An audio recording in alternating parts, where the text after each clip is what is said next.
Madiina Abuukar Weli waa hooyo haysata 6 caruur oo agoon ah waxay degan tahay magaalada Muqdisho gaar ahaan degmada Waabari. Hooyadan ayaa degan hooy aan ka celinayn qorraxda, roobka iyo dhaxanta. Abuukar Saliim Abuukar oo ah samafale bulshada danyarta wuxuu weydiiyay Soomaalida iyo muslimiinta kale ayaa guddoonsiiyay deeq lacageed ay soo gaarsiiyeen qoyskan danta yar muxsiniinta Soomaaliyeed. Abuukar Baxmiish ayaa dhankiisa sheegay in deeqdani ay ka timi walaalo muxsiniin ah oo ku nool dalka dibadiisa iyagoona ugu talagalay inay ku caawiyaan hooyadan haysata agoonta. laga soo dhiibay Switzerland maama joogta ugu soo talgashay ilmahan agoonta ah wada arkaysaan insha Allah taala muxsiniinta qeyrka jacayl waxaan leenahay insha Allah ilmahan agoonta ah inta kale iidooda insha Allah ninkii wax uu qafaal qaadi karo waa kan maamadan ku wareejin doona. Hooyo Madiina Abuukar Weli ayaa ka mahadcelisay inuu duceysay walaalaha muxsiniinta ee soo gaarsiiyay deeqdan. السلام عليكم ورحمة الله وبركاته.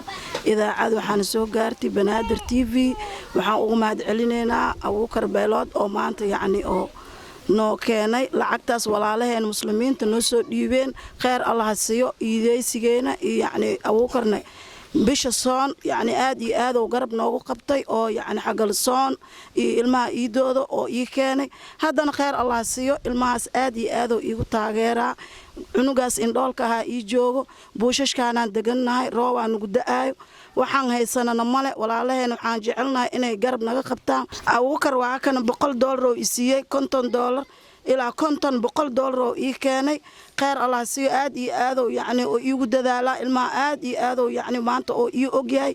Jeelaani Shigshiga oo ku hadlaya magaca odayaasha deegaanka ayaa sheegay inay soo dhowdahay ciidii isla markaasna hoos loo eego dadka danta yar iyo caruuraha agoomaha ah. marka dadkan oo masaakiinta oo maanta oo inta soo booqateen oo madaxna ka yahay Abuukar Baxmiish maanta marka sidii hadda ininka ugu macnaha dadaashaan macnaha walaalaheena oo khayrka jecel waxaan jeclahay sidaan oo kale ina isku xilqaantaan oo nin kastana jirin Ilaahay caafimaad Allah siiyo xagga iyo intaba madan waqti ciid waaye waqti carafaad waaye waqtiga oo sadaqada oo ugu fiican waaye oo sadaqada oo la dhiibto nin kasta inuu jeebkiisa Ilaahay buuxiyo. Saara Axmed Mikail Banaadir TV.